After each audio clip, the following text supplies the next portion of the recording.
And then you move on to arresting, or you move on to what we call mass arrests, which is you go into a village, round up all the men from 20 to 50, from 25 to 35, from 20 to 40, yeah? Different times, different numbers, different ages. And we can go really on and on and on with every tactic that the military uses. But the peak of what prevention is what we call in the military making our presence felt. I don't know if you've heard this phrase before. What does it mean? If Palestinians will get the feeling that the army is all the time everywhere, they'll be afraid to attack. So what do? You make your presence felt. How does it look like? You have 2 military patrols. One is in charge of the old city of Hebron. The other one is in charge of Palestinian neighborhoods around the old city. And that's their job, to make their presence felt. You start your night shift patrol 10 o'clock till 6 o'clock in the morning, 8-hour shift. Walk in the streets of the old city. Break into a house. It's not a house we have intelligence about. A random house. I'm the sergeant, I lead the patrol. Choose a random house, break into the house, wake up the family. Men one side, women the other side. Search the place. You can yourself imagine the dynamics. What happens when you break into a family, 2 o'clock at night, wake everyone up. Search the place, finish, go out to the street, knock on some doors, make some noise, run to the other corner of the street, invade another house, wake up the family, search, go out, run to the other corner of the old city, another random house. And that's basically how you pass your 8-hour shift. 24 hours a day, 7 days a week.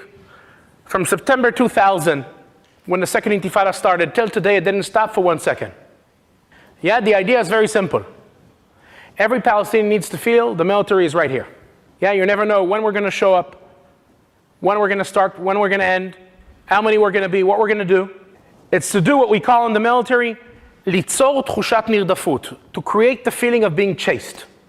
You know what, one more tactic, and then I'll finish. I don't know if you've heard this phrase before, or this concept, mock arrest. This is actually a tactic that we've been hearing more and more from soldiers who serve in the last 4 or 5 years. What is a mock arrest? You have a new unit in town. They just finished training. The first time they're deployed. You don't want the first arrest operation they carry out to be the real thing.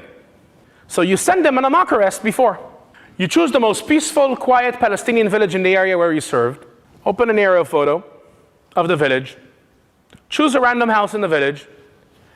Pick up the phone, call the Secret Service, make sure that the guy living in the house you've chosen randomly is innocent, and that by operating on him, you are not interfering in intelligence gathering operations that the Secret Service has in the area.